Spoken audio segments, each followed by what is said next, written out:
What's going on, friends? Welcome back to another episode of the Strong Life Podcast. I'm your host and your boy, Zach Evanesh. If you're new here, welcome to the Strong Life. This is where we talk about developing strength, not just in the gym, but the type of strength that transcends the gym walls. Strength that helps you dominate in the weight room and in life. And so many years ago, I remember at my first underground strength gym location, we had a couple of adults there and here and there, even though I was primarily athletes, we would get some adults that wanted to get in shape, right? That's how it started. And so we had this one guy who was a computer tech guy. He was working out of New York City, but a couple of years back, I think, got work in Austin or Houston. And I remember a kid said, "Oh, what are you training for?" He said, "Me? Man, I'm training for life." And that's how that theme and that motto came about. I speak about it quite often in my newsletter over at zachstrength.com. So if you haven't been to the newsletter, head on over there. I really dig deep in a lot of topics through the newsletter, things that I don't share on social and on the website, because it's kind of like unguarded. The government's not trying to stop what I'm saying through my newsletter. So really the serious people go there. I also want to thank my partners, my friends over at soarnex.com. They are my partners in the Strong Life Podcast. Check them out. Check out any of my videos on YouTube. You'll see us utilizing our Soarnex strength equipment. My first squat rack was from Soarnex in 2003. My location in North Jersey has Soarnex squat racks, and we are upgrading and updating my hometown gym in Manasquan, New Jersey with Soarnex Dark Horse racks, which you're going to see a real unique setup. Soarnex does a lot of customized building and developing, and they give you a computer generated rendering so you could visualize and come up with ideas. But I'll be utilizing their Dark Horse racks, which are normally being utilized in home gyms, but they will be put together with monkey bars at my commercial space, the Underground Strength Gym. And they are also some of the racks I'll be looking to upgrade at the high school I coach at. So check them out. Go to soarnex.com. So in this episode, guys, I've got a business Q&A here by one of the certified underground strength coaches. I'm not going to mention his name. That way we, protect his information, but also want to say that even if you don't own a business, there's always so much you could learn from somebody else in another field, whether it's the mindset, whether it's the strategy, whether it's going about doing things more effectively, more efficiently. And so it just reminds me my early days of learning and studying business information. Certainly I invested in business information that came from people that were in the fitness industry, but I clearly remember Ed O'Keefe, who has a great book out called Time Lapsing.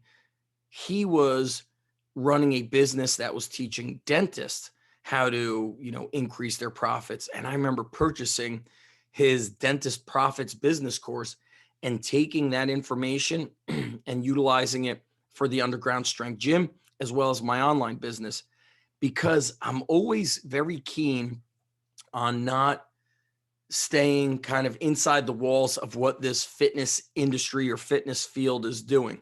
Although I often say I'm not part of the fitness industry, I'm part of the strength industry. And it's a little bit heartbreaking the way, things work in all industries, right? Politics and, business in general could be extremely cutthroat. People that you grew up with, that you could be best friends with, could try to steal your business. And so good times. So we're going to get into this question here. I've got it here on my phone. Boom. And we're going to tackle these questions. All right. So this coach, he's gone through the Underground Strength Coach certification, which, by the way, will be stopped probably by the end of springtime here, because I've got something new coming up. It's going to be awesome. More on that later. He also just purchased Operation Thunder, which was a business course that I recorded, a business seminar. And that will also be ending the end of September. I'll basically do a part 2, upgraded and updated. So here we go. I'm finishing my master's degree this year. And this summer, I want to open up my basement gym so I could start training clients. So I've seen this coach. He's got a nice setup in his basement, professional grade equipment, looks really good, but he's in his parents' house. So he's asking, what do you use in terms of liability if I've got people in my house training, essentially his dad's house? Would they have to sign a waiver? Would I need insurance? I'm also not officially recognized by the government as a business. I'm essentially just doing everything under the table. So, step one, to get your insurance, you need to get your business incorporated. Now, I have an LLC as a sole proprietor. I've heard of Eric Cressy's business manager for his gym mention something else. And I wish I could remember what it was, but I don't. But traditionally, I'm an LLC, but I would do research, look up what uh, Peter, I'm forgetting his name, and I've been forgetting a lot of stuff lately, guys, which is kind of scary. Peter Dupuy, and he was talking about a different format to your business to save on tax dollars. But what happens is when you create a business that's recognized by the government and the banks and so on and so forth, the business gets the liability. So God forbid something happens to somebody in your dad's house, they're going to sue you. And now you don't have business insurance. Let's say your liability insurance is 500,000 or $1 million. Guess what they sue? Your dad. And guess what they take? His house. And so, did I do this in my younger years when I was training athletes out of my parents' garage and backyard? I did not have an LLC. I believe when I started the LLC was when I was training the athletes out of my first house. And even with that, because the house was not zoned as a residential business, technically, it could have been slightly illegal, slightly, ever so slightly. And I think when that happens, that may or may not cancel out your insurance, right? And then I've had an attorney come through the underground strength coach certification. And I remember I have everybody fill out a liability form. And I said, well, those things really don't mean anything. If somebody gets hurt, you're going down. Am I right? And I said to him, he goes, yeah, we always find a loophole. And so my insurance covers me on site in my gym as well as out of my gym. So if I'm training if I'm running a clinic at a high school on their football field, I have my own insurance, right?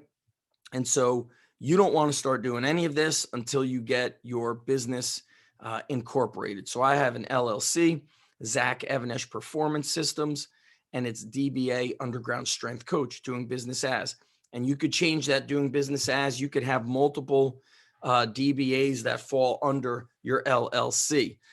You can go on LegalZoom, I believe, to create your own LLC, or you could meet up with a attorney who will help you do it.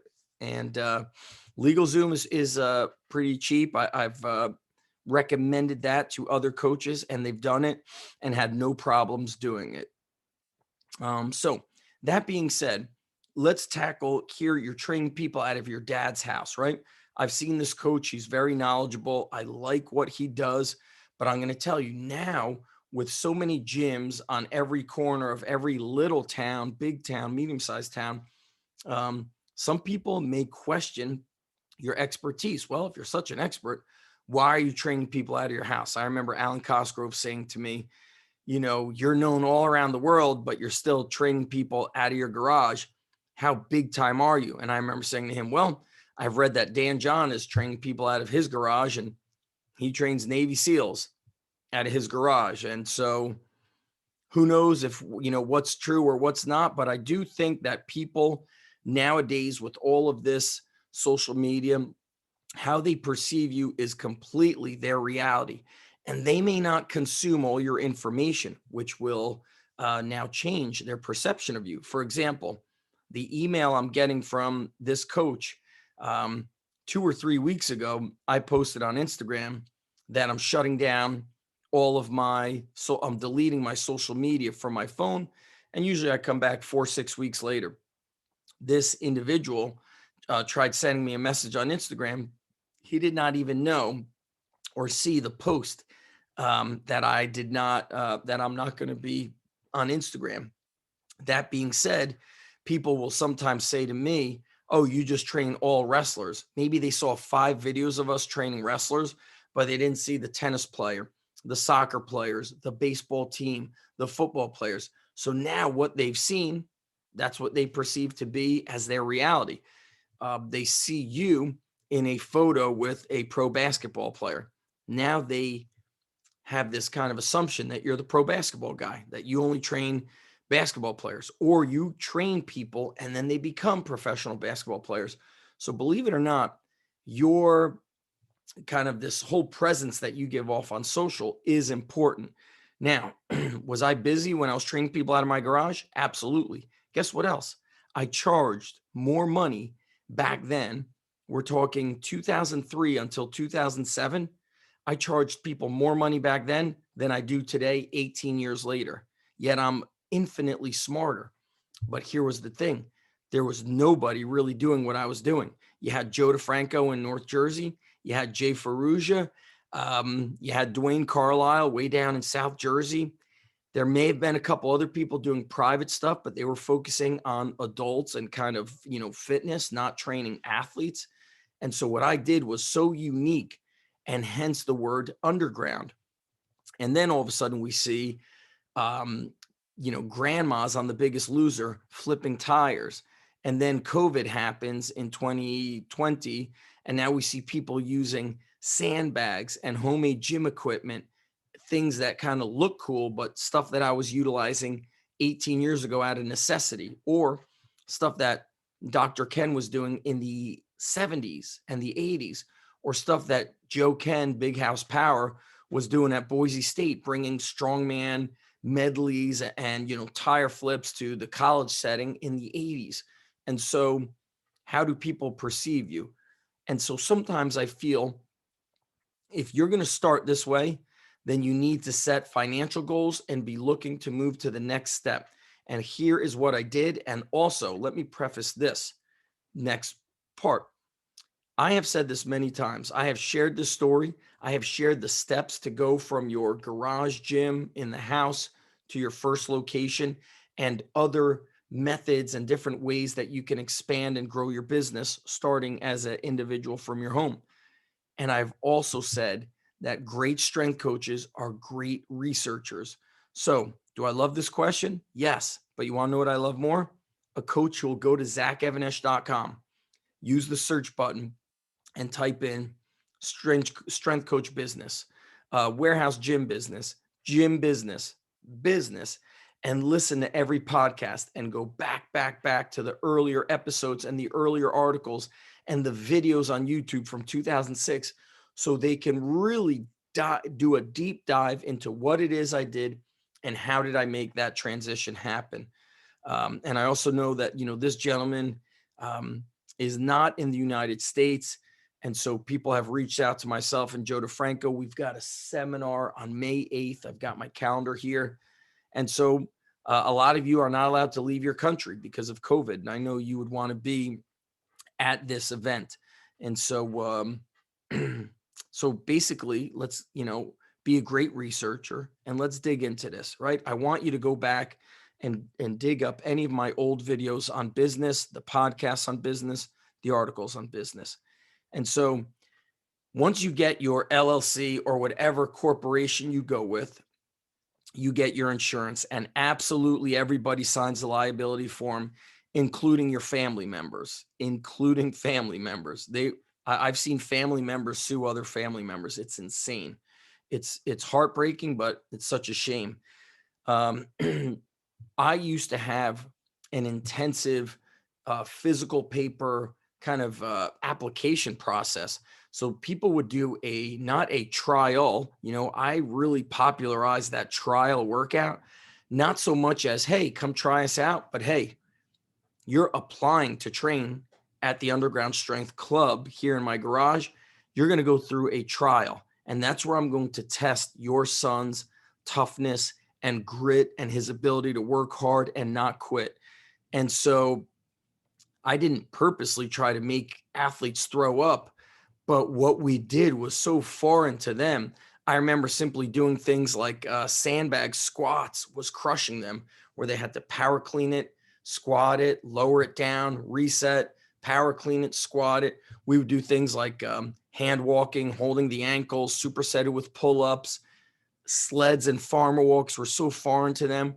But these were things that I had already been kind of immersed in with when I was bodybuilding. I remember I started doing dumbbell farmer walks like this. I would take the heaviest dumbbell in the gym, and I would do two arms at 90 degrees and carry it vertically. And then I started doing dumbbell farmer walks. I started doing dumbbell clean and press. I was studying Juan Carlos Santana in those early years. I loved his body weight video, his dumbbell video. And then in college at age 19, 20, I had a full semester of gymnastics. Mr. Gonzalez, who I've written about and mentioned him many times. He was extremely tough on me and everybody else.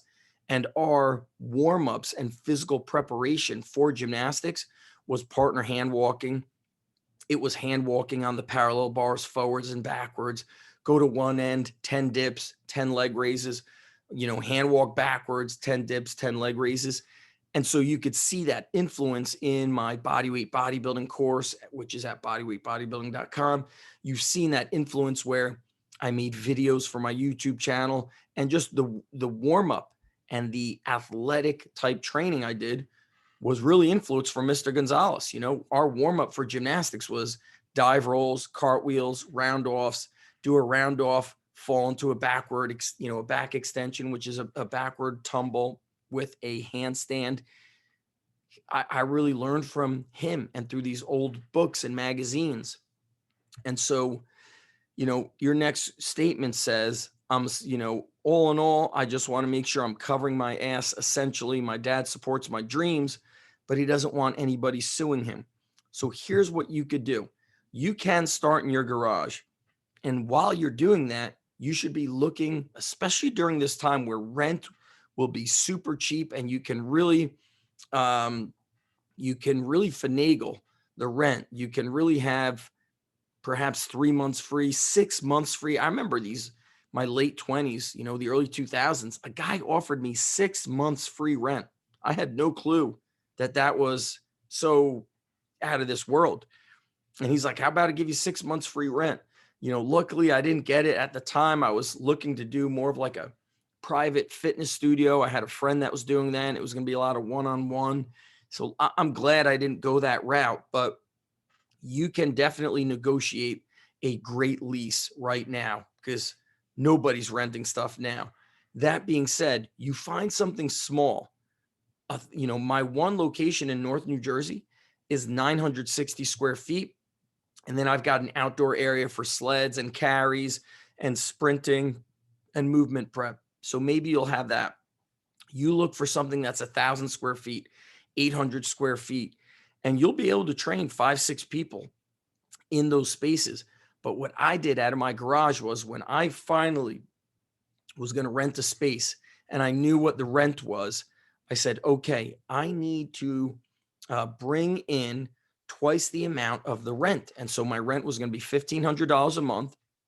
And so from the garage, I kicked in a referral system, and I wanted to get it to $3,000 a month because I knew it was $1,500 a month. But now I've got a phone and internet connection. And back then I used to buy cases of water bottles and just give them to the kids until finally a year, 2 years later, I'd have, after every training session, 12 water bottles with this much water sipped from them, all wasted. And I said, you know what? I'm going to stop giving them water. They're going to bring in their own water. But that gym was pieced together. I had professional grade equipment, but it was not all matching. I had special dumbbells that you could see from my earlier YouTube videos. I had a squat rack from Elite FTS. I had my first squat rack from Sorinex. I had pro style adjustable benches, pro style dumbbells. I had the kegs. I made the sandbags. It looked beautiful. The gym looked beautiful. So did my garage. My garage looked like a personal training studio We had mirrors. We had old framed photos of Arnold Schwarzenegger, Dave Draper, Franco Columbo. The bottom of the garage surrounding the entire garage had diamond, that aluminum diamond plating on the bottom that was cut out to be drilled in. The walls were painted red with like a titanium silver, so it popped. It looked beautiful. Okay. So that being said, you can start there, but there's always a danger to doing things in your own house. And there's the perception of people not looking at you as a legit professional. That being said, go back and listen to my podcast with Matty Nichols. And Matt talks about where he learned from Charles Poliquin and Charlie Francis. And Matty Nichol trains in a old storage closet in the back of a hockey rink. And he trains pretty much all professional hockey players, and he has a waiting list all the time. But then again, he's one of the best. And I look back to when I first met Joe DeFranco. He was in a storage closet in like a large health and racket club. And Joe had one piece of every West Side barbell equipment. He had the power bench, he had the squat cage, he had a reverse hyper, a glute ham raise, and a belt squat. And he would go and take dumbbells in and out from this health club. But then again, Joe was training pro athletes. He was training all kinds of professionals, baseball, football, hockey. And if you want to train pro athletes, you need to be in a city where they are. So Joe being in North Jersey, 10, 15 minutes from New York City, that is a hub for pro athletes. So if you want to train pros, you've got to be in that area. So it sounds like if you're out of your house in just a small town like I am, there's no really pro athletes living around here. Maybe some fighters, some of them. But then again, if they don't see me training a fighter on my YouTube channel or Instagram on the regular, that pro fighter might be like, well, he just trains kids, so what he does doesn't apply to me. So you have to think about the way you are perceived. And I really encourage you, if you're starting in your garage, there's a slight angle of illegal activity. Don't blame me. Okay. And I'm just seeing if you asked anything else. Says, hey, I hope you're doing well. Didn't know you deleted social media. And that goes to show you people who are even following you, they just don't see everything with the algorithm. Instagram, if you're selling something, they push it down. Okay. If your thing that you post on Instagram is going to take them off of Instagram, Instagram doesn't like that. But if you do the cat that's chasing its tail, Instagram likes that. If you do the kid who's doing a backflip off his roof into, the pool when mom and dad aren't home, Instagram likes it because you're going to watch that and then watch the next crazy video.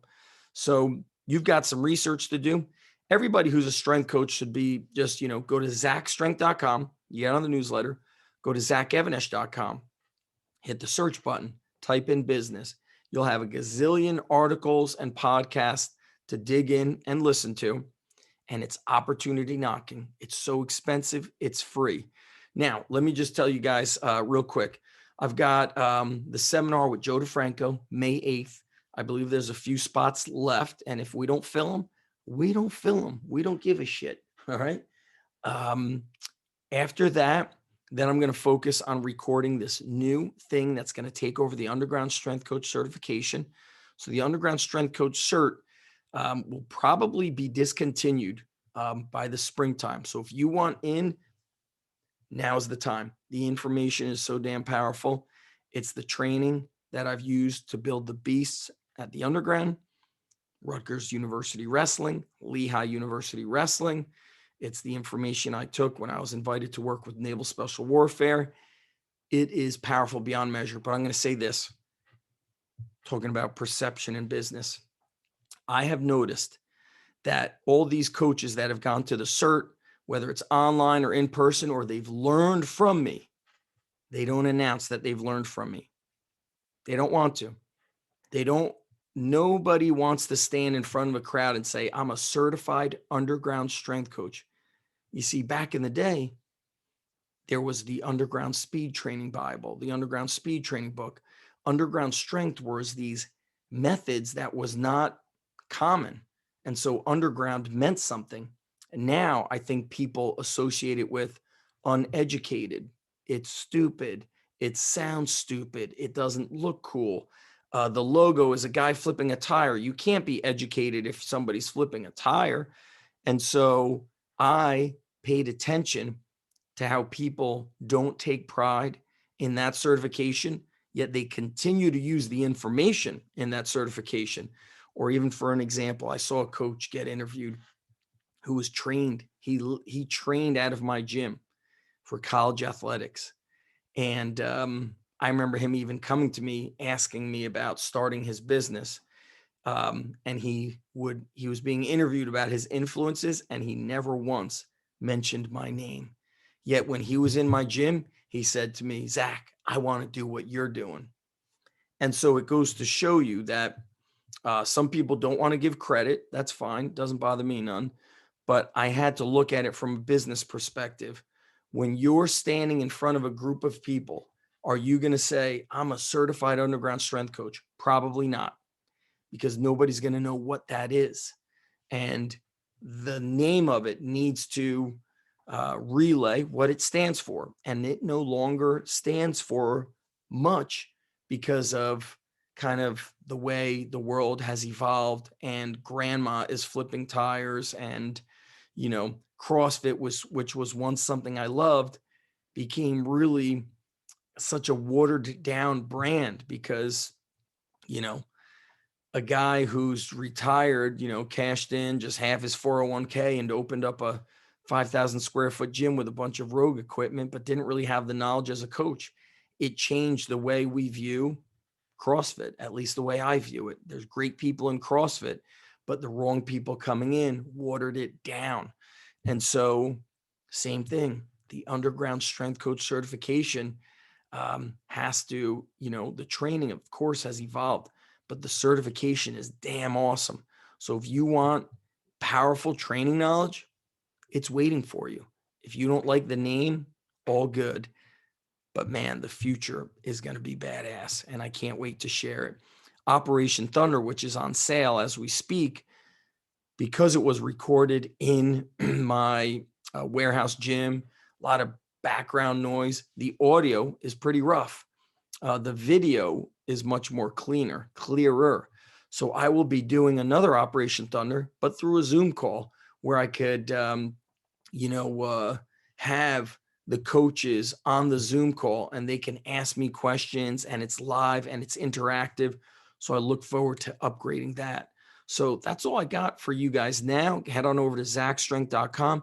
Check out my friends at sorinex.com. Whether you're setting up your own home gym or you're setting up your warehouse small garage facility like what the Underground Strength Gym is, sorinex.com are the people. Let them know I sent you. You can ask them questions. They'll help you make the right decisions. They'll give you a computer-generated rendering of what it could look like, what it will look like, and you will be fired up. So that's it, guys. I'll see you over at zachstrength.com. Thanks for watching.